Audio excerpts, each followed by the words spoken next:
Hello again, juniors. Welcome to week 16 of our remote learning. This week we are going to begin our study of the Sixth and Ninth Commandments. So we're going to start with the Sixth Commandment today.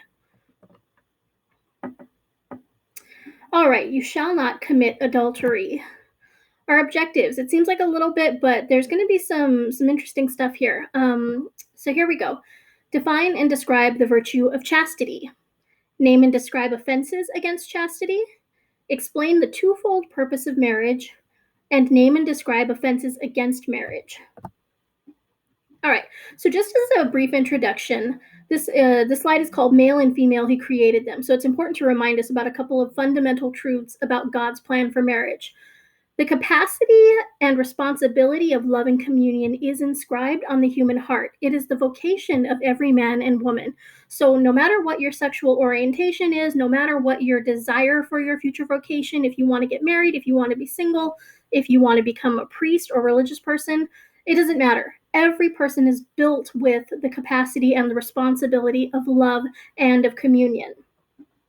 The union of man and woman in marriage is a way of imitating in the flesh the Creator's generosity and fecundity. Fecundity is our new F word, not that F word, the new F word, fecundity, which means the gift of fertility or the ability to procreate. Okay, so let's define chastity as our vocation. The successful integration of sexuality within the person, and thus the inner unity of man in his body and his spiritual being. So it affects the entire person. So here's more on chastity. Chastity is expected of all people, both married and single. Requires practicing self-mastery over one's passions. So this is, it falls under the virtue of temperance. And what it means is that you actively practice self-control. That can be especially hard during teenage years when all of your hormones are jumping up and down all over your body, telling you that, or giving you these urges to do things that you probably shouldn't do. So practicing self-mastery is an important part of chastity. And then we have this important quote from the Catechism. It says, "The alternative is clear. Either man governs his passions and finds peace, or he lets himself be dominated by them and become unhappy." So if you have the unfortunate experience of knowing somebody who has a problem with chastity, sexual immorality, lust, addiction to pornography, infidelity, you probably have noticed that they are not necessarily the happiest person. And I'd love to have a conversation with you about that. But for now, we'll move on. Chastity is opposed to any behavior which would impair it. So lustful thoughts, words, images, or acts, anything like that that goes on in the mind or in the body or in the language that would oppose chastity is not good for us. Like I said, it falls under the virtue of temperance. Chastity is a gift from God. It's a virtue. It's personal. It requires and, quite frankly, enhances our spiritual growth. Now, this bullet point here says that it is both personal and cultural. It is very difficult to live a chaste life when a culture you may be a part of speaks otherwise, when there is a lot of lust or a lot of inappropriate sexual activity, or when sexuality and sexual acts are celebrated and encouraged. It's really difficult to remain chaste in a society like that. And I think you'll agree that our society is not a chaste society. But the final point here is that chastity blossoms in friendship. When we become friends with one another, we learn to love as Jesus loved. Jesus saw beauty and goodness in every single person and treated them with dignity. So that is how we build up the virtue of chastity. A small point about the objective about self-mastery. Whoops, I'm just trying to move this. Nope, I don't want to. There we go. Self-mastery is long and exacting work. Oh, come on. Oh, all right. Anyways, you'll be able to see it on the Google Slides on Google Classroom. But it's long work. You're never going to be, there it is. One can never consider it acquired once and for all. So this is a lifelong pursuit. And it will become more difficult during some periods of your life and less difficult during other periods. For instance, as a teenager, you may find this period of your life to be a particularly challenging one in terms of chastity. But 10 years from now, it might not be such a big issue. All right, offenses against chastity. We have lust, masturbation, fornication, and pornography on this slide. Lust is a disordered desire for or inordinate enjoyment of sexual pleasure. So sexual pleasure is a good thing, remember, within the context of marriage, but when it's disordered, when it's somewhere it doesn't belong, that's what we call lust, and that's a bad thing. Sexual pleasure is morally disordered when it is sought for itself, isolated or apart from its procreative and unitive purposes. Masturbation. Masturbation is defined as the deliberate stimulation of the genital organs in order to derive sexual pleasure. I'm going to move this up here. Can I make it smaller? Nope. So that's masturbation. So a lot of people, especially young people, really have an issue with this. Why is this a sin? Nobody's getting hurt. The reason that it's a sin is because it violates this part right here. Its procreative and unitive purposes. Sexual activity has a place within the marital union between a husband and wife. Masturbation is closed off to life, and it uses oneself for sexual pleasure, and that's a form of lust. Remember, when sexual pleasure is desired for itself, not for the unitive or procreative purpose, that's when it becomes sinful. So it may seem like it's harmless, but really it trains us in a lot of horrible ways. It trains us that sexuality is only for pleasure. It trains us to be a slave to our desires, and that really has a lot of negative effects. The addiction to masturbation is very similar to the addiction of pornography in that what it's depositing in your brain, of course, they usually go hand in hand, but it's instant gratification, and you really do become subordinate to that. Your day becomes focused more on what can I get? How quickly can I get to my next orgasm? How quickly can I get to my next sexually gratifying experience? And so you become a slave to it. And so the church's teachings on things like masturbation and sexual activity outside of marriage and pornography are not because we want to kill your fun. It is because those things can really lead to your downfall. Okay, so I got a little off topic there, but we're going to move on. Fornication means sexual acts between an unmarried man and an unmarried woman. Pornography, so this means sex outside of marriage. Pornography is the removing real or simulated sexual acts from the intimacy of the partners in order to display them deliberately to third parties. That's a really highfalutin definition, but I think you get it. All right, and some other offenses against chastity: rape, prostitution, and homosexual acts. Rape is the forcible violation of the sexual intimacy of another person. And you can read the catechism on this. Under no circumstances is rape ever a justifiable experience. It is intrinsically evil and is forbidden in all cases. Prostitution.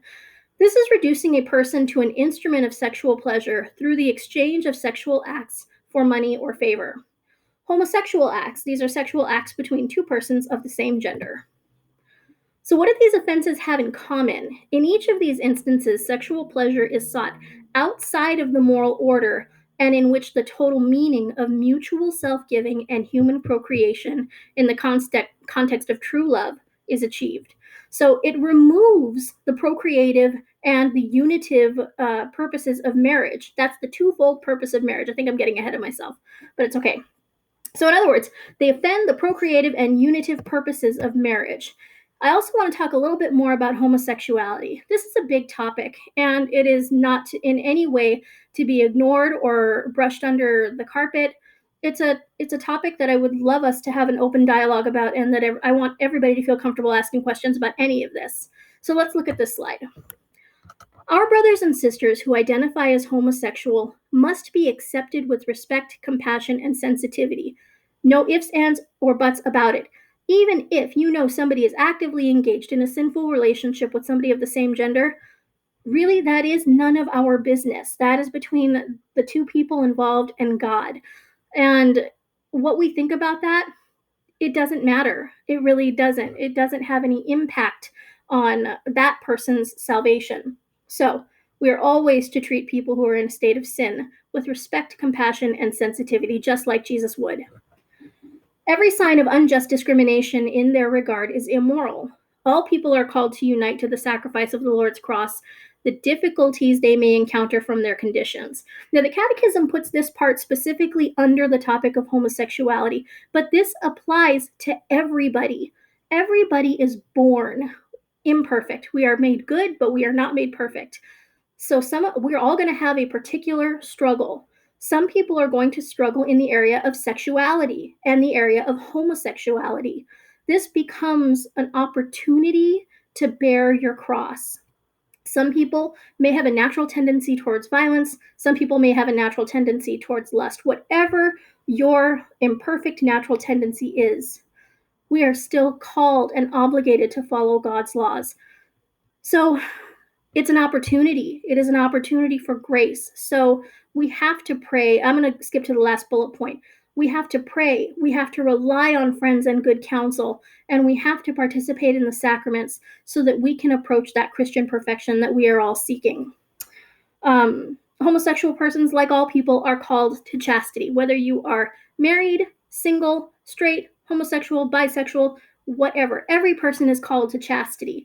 So I need to make a distinction here between chastity and abstinence. Chastity is the virtue, I hope you remember this, the virtue of healthily incorporating your sexuality into all facets of your life.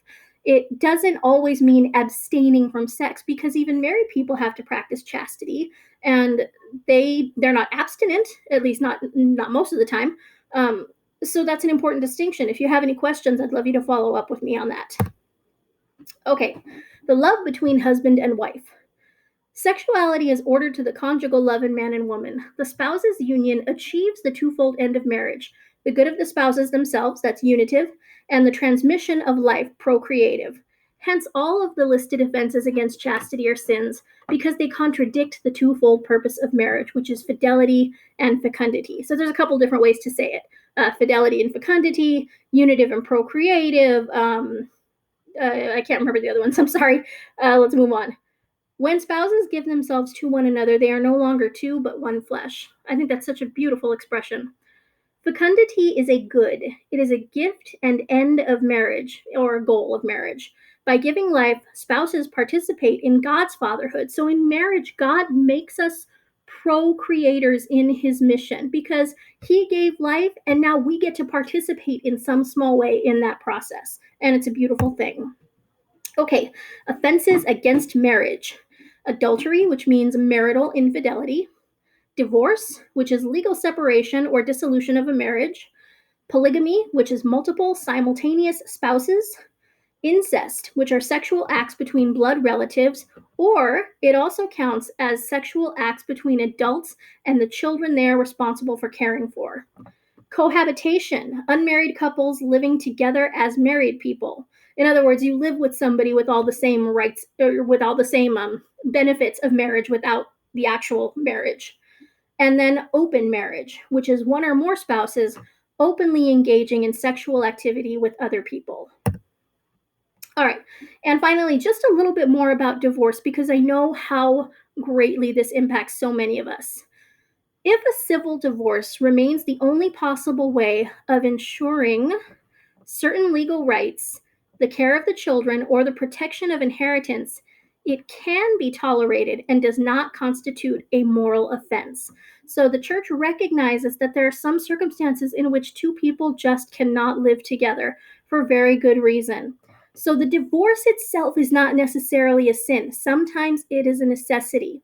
But let's look at the next slide, or the next bullet point. Both the husband and the wife have to remain chaste and celibate. You cannot pursue new relationships while you are still sacramentally married to somebody else. Because think of it this way: a court cannot undo what God has done. A divorce is a piece of paper. It's a legal document separating your personal property, your rights to the children, from the other person's personal property, rights to the children, finances, insurance, all those other things. So be really careful that you're not equating divorce with the ending of a marriage, or with the breaking of a marriage. So I know in popular culture, they're one and the same, but truly a sacramental marriage cannot be undone by a piece of paper. Divorce is immoral also because it introduces disorder into the family, and then by extension, society. It brings grave harm to a deserted spouse if the divorce is a result of one person leaving the other. It brings harm to the children traumatized by the separation of their parents and are often torn between the parents. And it's immoral because of its contagious effect, which makes it truly a plague on society. How different would our lives be if people were a little bit wiser going into their marriages and a little bit more committed to their marriages? And I say that with no personal bias towards anybody's circumstances. Only the parties involved know the relationship and know the problems. Um, but it's all the more reason to be very careful about the kind of person that you become and the kind of person that you choose to be with, because marriage is lifelong and there's so many beautiful benefits to that. We've talked endlessly about the beauty of marriage, and you certainly don't want to find yourself in a circumstance where you're having to deal with the morality of this issue. So that concludes our explanation about the Sixth Commandment. A lot of controversial stuff in here, so please send me questions and we'll talk about it during our Zooms. God bless you. I love you. Have a beautiful week. Bye, juniors.